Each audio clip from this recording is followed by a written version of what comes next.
Are you willing to do what it takes to become a one of one? Because I'm here to tell you, it will change your career. My story starts with the fact I was a fat kid. Yeah, I was chunky when I was a kid. It may not look like it right now as you watch this, if you're watching it on YouTube. I'm 48, I'm in shape, I'm happy to be in shape, but when I was a kid, I was fat. And when you're a fat kid, you do not want to be a one-of-one. No. You just want to be one of many, because one of one is typically negative. When you're a chunky kid, kids pick on you. Girls are definitely not attracted to you. And I was a child of the 80s, so mental health wasn't quite a thing yet.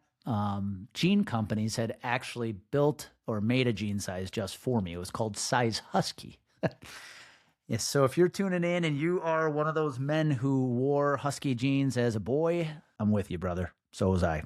When you are a fat kid physically, all you want to do is fit in. And I can remember in grade school, my enemy wasn't the bully on the playground. No.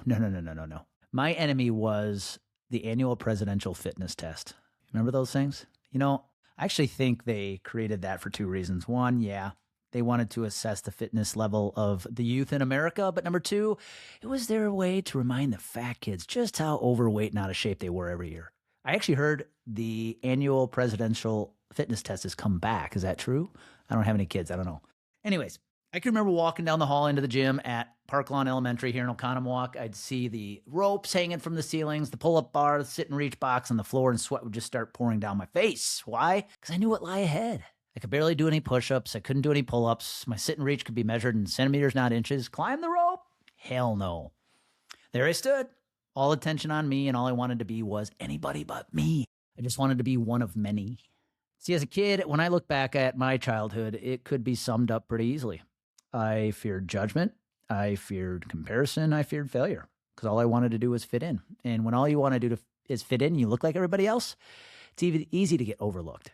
Now, there's some good news to this story. When I got to the middle school, I started to grow out of my childhood chubbiness, and I went on to have a lot of success on the baseball field in high school. I became a standout baseball player here at Oconomowoc. I don't share that to brag. I share that to make a point. When you're a standout athlete, you become a one-on-one, and attention finds you, right? Recruiters talk to you, collegiate recruiters. Pro scouts maybe are coming to your games to watch. And when you're a one-on-one, attention starts to find its way to you. And I was okay with that. I actually thrived in that on the baseball field. And it was that attention, that feeling of being a one-on-one, that I think gave me the opportunity to go pitch collegiately at the University of Wisconsin-Milwaukee. Had a pretty good career there. Ultimately allowed me to sign a free agent contract with the Milwaukee Brewers. But it was pro ball where the fat kid came back. And it wasn't physically this time, it was mentally.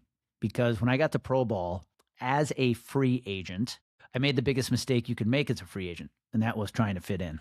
If you're a free agent, you have to be a one-on-one if you're going to have any chance to make it all the way. And I didn't. That bully that I had on the playground in grade school, no. It was being measured against others. That's what killed me in pro ball. I feared the same judgment, same comparison, same failures I did as a fat kid, and it cost me in my pro baseball career. And when I look back at that journey from fat kid physically to fat kid mentally in pro ball, there is a very, very clear message, and that is, if you look like everybody else, you will be overlooked. However, if you become a one-on-one, attention will find you. And that's what I want to talk to you about today. How do you become a one-on-one in the insurance industry? Because you have to today. If you're going to stand out in a market that is crowded, you have to find a way to look different than the competition. If you look like your competitors whatsoever, it is going to be very difficult to grow a successful book of business. It is going to be very difficult to create a consistent stream of organic growth. The first thing I want you to understand with why becoming a one-of-one is so important is people pay a premium for scarcity. So as a one-of-one, if you are a one-of-one in your market, people will pay a premium to work with you. This is why it's important for you to go all in on what makes you unique. When I made that big move from Wisconsin to Colorado in 2014, and I found myself in a new market selling health insurance with no network, I knew I had to find a way to stand out. And at that time, I decided that my unique sales message, my unique story, my one of one was going to be former pro baseball players selling health insurance. And it worked. It allowed me to garner a lot of attention fast in a new market. Now, funny side to that story is it worked for a while until one of my competitors locked and decided to hire an actual ball player who made it all the way with the Colorado Rockies, Tim Olson. I had a competitor now who had the same story as me. So Tim Olson, if you're tuning in, man, you ruined my vibe of my brand in Colorado, bro. I'm kidding. I love you. I've actually had a chance to work with Tim. Good guy. But that was my one of one. That's how I stood out. It's how I became unique. And so you have to go all in on what makes you unique. By the way, everybody has something that makes them unique, no matter how long you've been in the business. 3 months, 3 years, 30 years. I don't care. There is something that makes you unique. Because when you go all in on you, your prospects will also do the same. But if you look like everybody else, you're going to get overlooked. Now, let's talk about why people are so afraid to stand out, why you might be afraid to put yourself out there. Let's go back to my fat kid physically and mentally. Could be that fear of judgment, comparison, and failure. I get it. I lived a lot of my life there. But I want you to remember a rule I was taught by one of my mentors, Jerry, and that is the 20-60-20 rule. He taught me this. He's currently working with me on this as I have re-engaged Jerry as a speaking coach. When I walk into a room to speak, in any given room I walk into, there's going to be 20% of people in that room that already love me. Maybe they follow me on LinkedIn. They've been following me for years, or maybe they already know me. Heck, maybe they're already a client. 20% of the room loves me. So no matter what I say or do on stage, they're all in. However, 20% of that room is going to be a group of people who will never follow me no matter what I say or do on that stage. For some reason, they don't resonate with me. Maybe they don't like me. Heck, maybe it's my man bun. I don't know.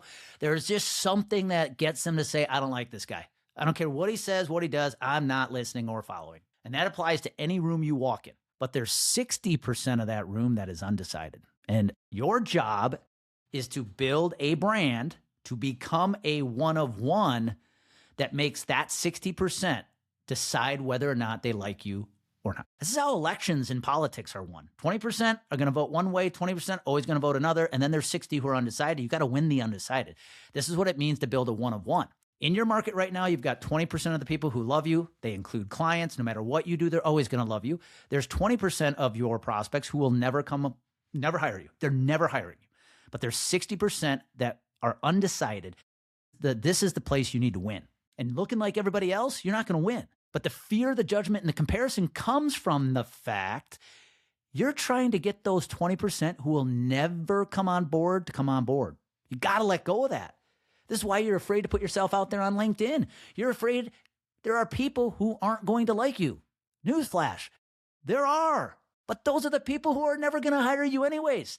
This is why advisors flinch when I tell them, you got to share the good stuff today. You got to teach everything you know. The reason they're so afraid to do that is they fear that some of their prospects are going to take their information and give it to the broker. They are. But that's the 20% you're never going to win over. Let it go. You have 60% of your prospects right now who are undecided about you. You've got to win them over. How? Become a one-on-one. And when you go all in on you, you have a chance to win 80% of the quote unquote room. This episode is brought to you by True Captive Insurance. What if you could take full control of your healthcare strategy without the financial burdens of traditional insurance? At True Captive Insurance, they make that possible. As the only captive in the nation that puts up the majority of collateral on your behalf, they provide financial flexibility from day one, making them an advocating partner for their customer success. True Captive's fully customizable plans and cost-saving strategies ensure you never have to choose between affordability and quality care. It's time to break free from the limitations of conventional insurance. Take the next step today. Visit truecaptive.com and discover a smarter way to manage healthcare. That is truecaptive.com. This is why it's important to stand out. Now, how the heck do you become a one-on-one? Well, this is one of the core frameworks we teach here at Complete Game Consulting. In fact, it is our core framework. We call it the Brand Authority Blueprint. I am not going to go in depth on this. We actually have an exclusive podcast we've released where I go through the entire Brand Authority Blueprint in depth, in detail. The link to it is in the show notes if you want to grab a copy. But the Brand Authority Blueprint has 4 pillars. If you want to become a one-on-one and stand out in the market, you have to figure out the following 4 things. Number 1, what's your zone of genius? What's your niche? Now, a niche doesn't necessarily have to be an industry. It can be an industry, it can be a skill set, and it can be a strategy. What's your unique niche? What's your zone of genius? What do you do better than anybody in the market? Number 2, who is your ideal prospect for it? Who's the ideal buyer for your niche? 3, what is the problem you are going to own for that buyer? And number 4, what is the framework you will use to teach your ideal buyer how to fix the problem you are best positioned to solve? That's how you stand out. That's how you build thought leadership. You become a go-to expert they lean into. That's simple. But this is what I'm talking about when it comes to becoming a 101.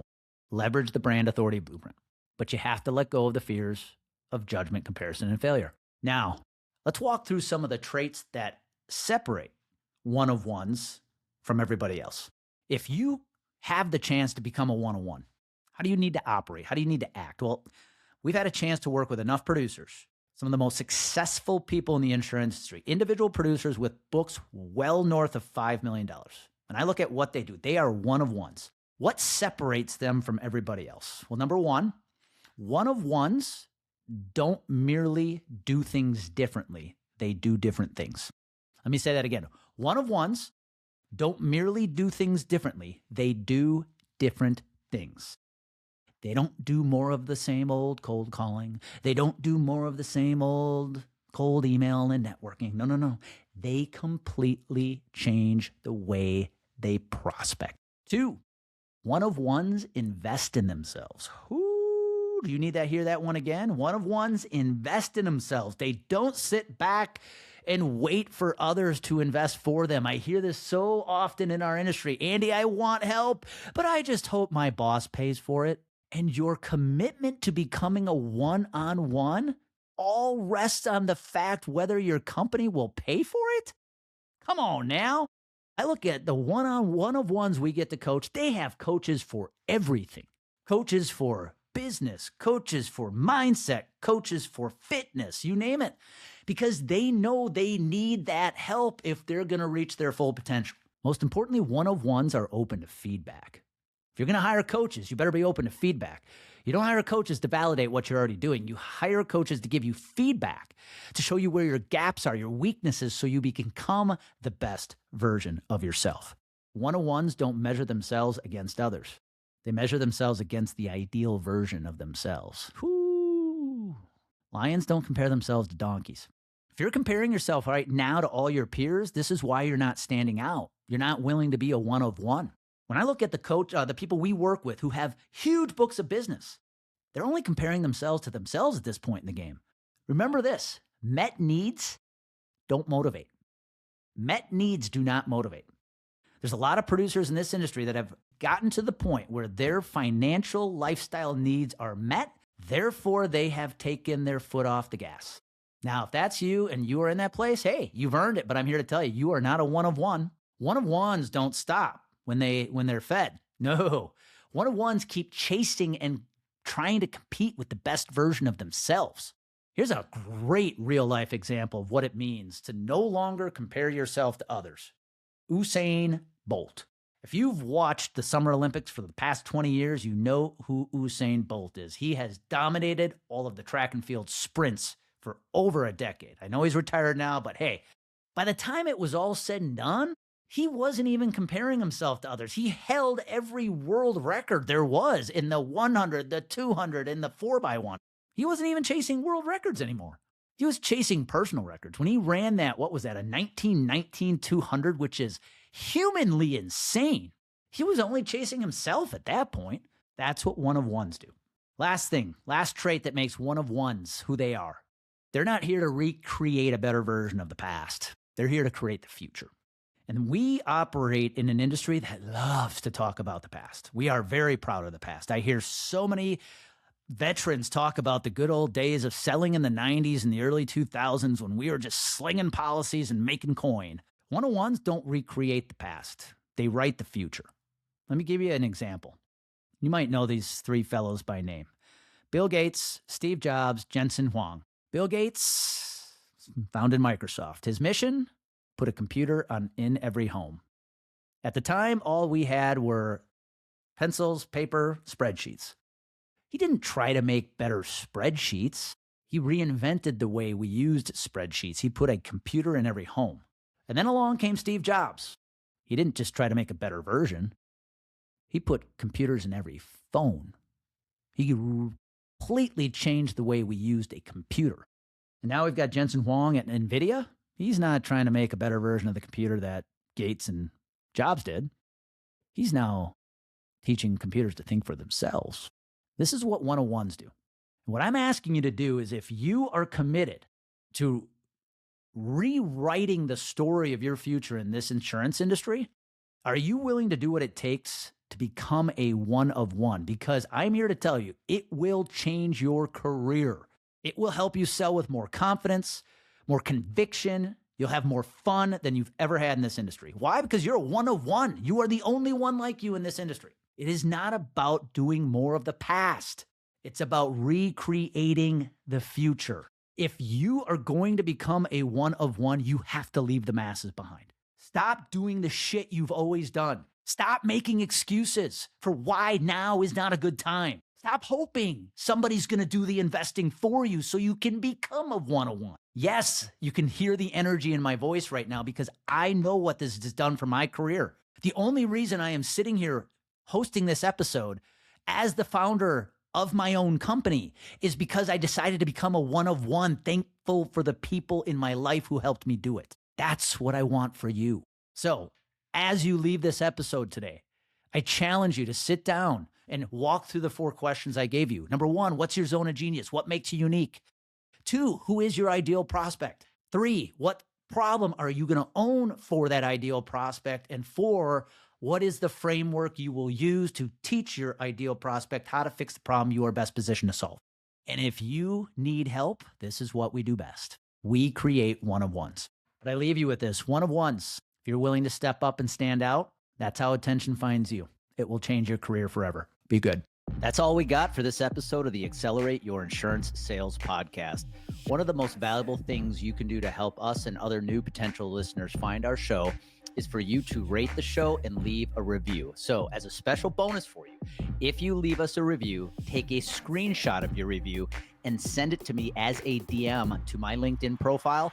I will send you a free copy of our LinkedIn Diamond Playbook, our proven 4-step strategy to grow your business on LinkedIn. So go right now, leave us a review, screenshot it, and send me a DM on LinkedIn. Also, please share this podcast with anyone you think would enjoy it. That's it for now.